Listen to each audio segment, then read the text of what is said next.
Everyone has their different experience based on where their family's from. Some black people are 100% African Americans. Unlike myself, I have Indian, I have Cajun. We're just like everybody else. You know, you just have to get to know us. Parents are from Trinidad. I would say I had a typical black experience. I was raised in the church in the South. I was raised Baptist. I would say the most important thing to my family when I was raised was faith in God. My mother instilled in all of us that whatever you had you shared with others. I remember growing up and we were a community. That was the first thing that Mom taught us, that we had to respect ourselves. And when we respect ourselves, then we respect others. If you don't give it, you won't receive it. And that's just the way we was raised up. You have to give respect.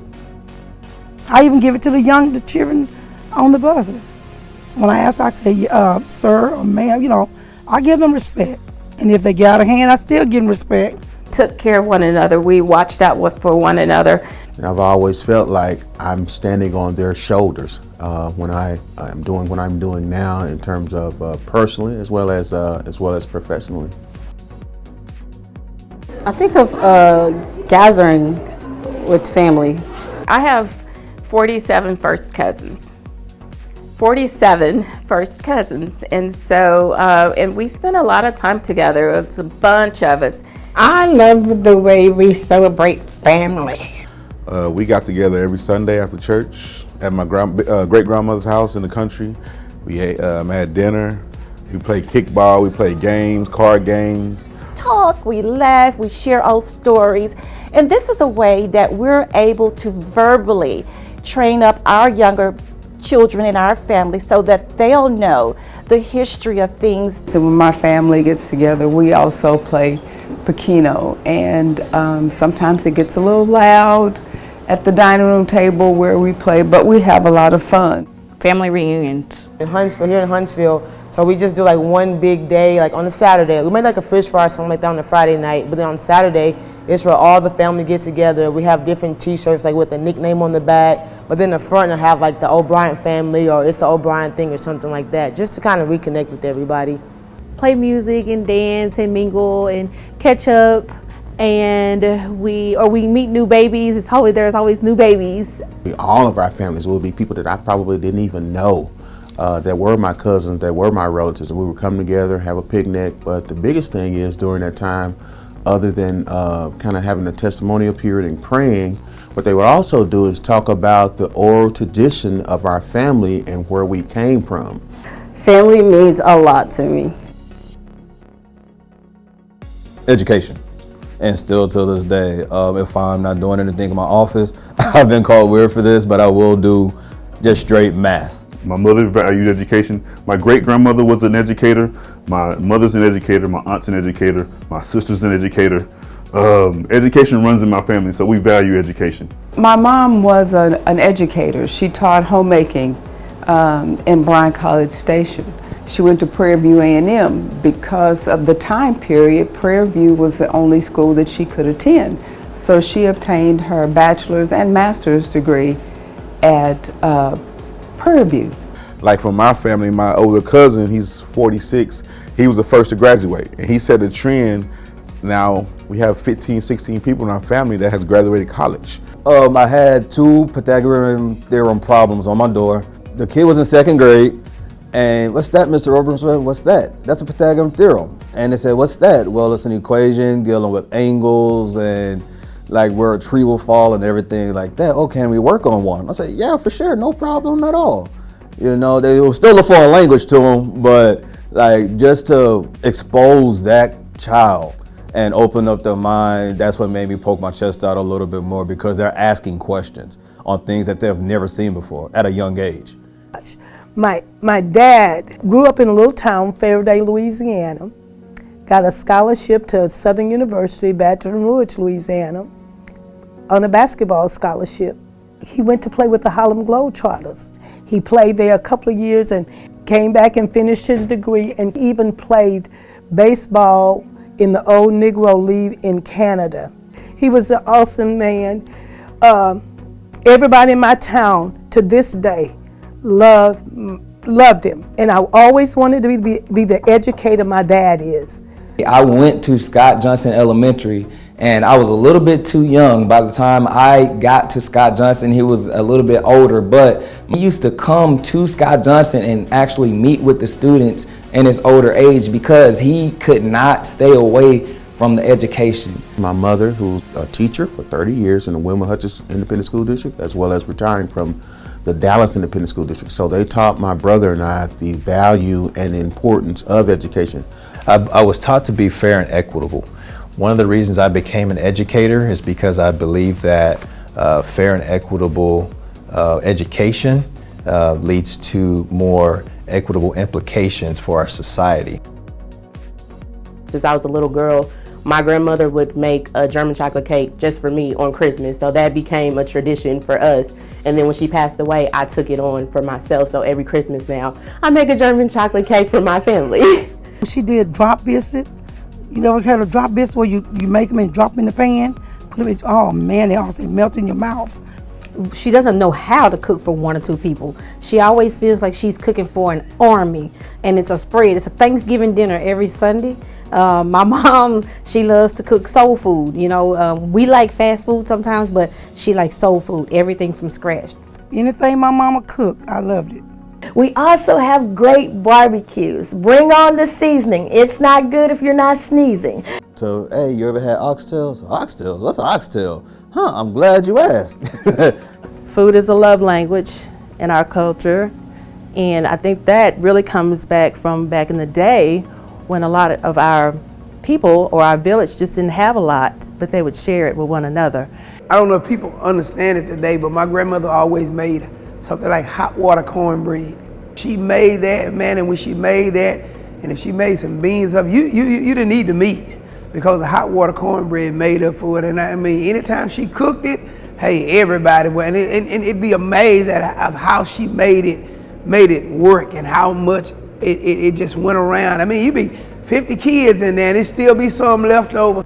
I'm probably one of the last generations where when you actually slaughtered a hog, you actually shared it with the neighbor. You shared it with the community. You know, by the time you kill the hog, you maybe have like 1/4 of the hog after you've gotten through sharing it with everybody.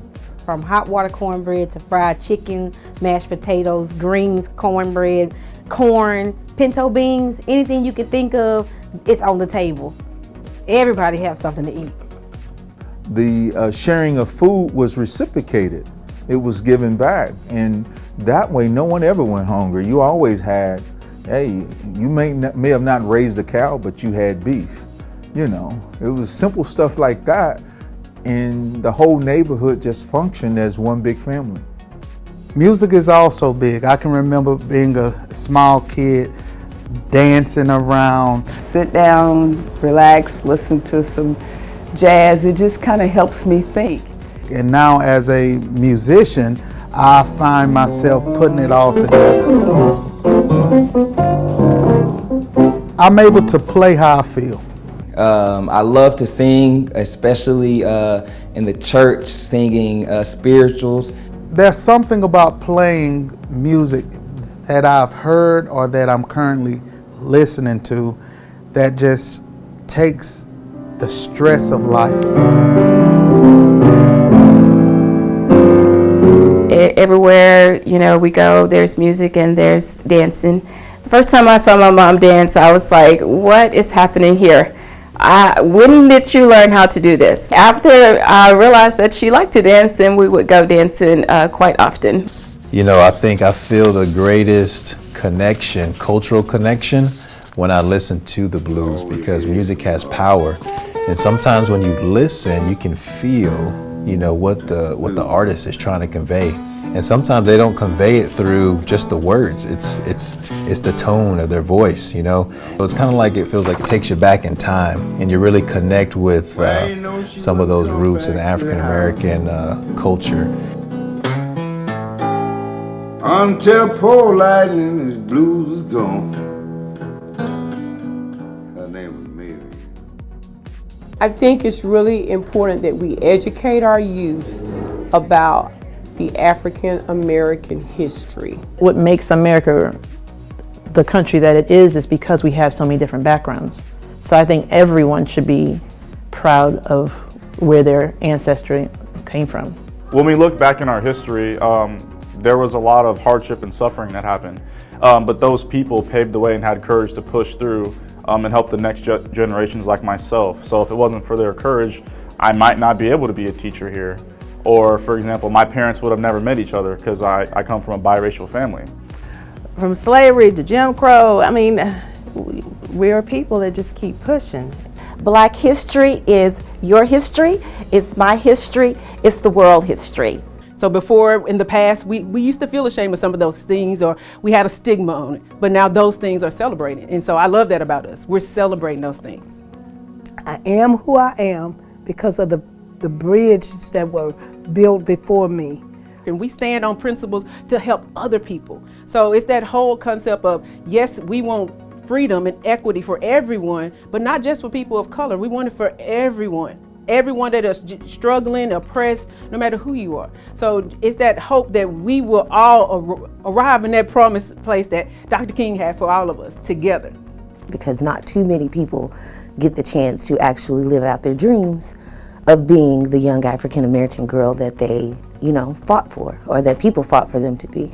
And children need to understand that you are important. You're an important part of history. And they need to understand that as you are living now, you are living history. Celebrating Black culture is for me is just loving my community, no matter your shade, whatever shade you come in. It's just loving my community, because I know that's a part of my cultural heritage, is that collective accountability, if you will. When I have a conversation with my 82-year-old grandmother, it's just, she always tells me, this is your world now. And the world that we live in, it will always be changed and based on our younger generation. The kids were reading a book here. And they was like, who is Rosa Parks?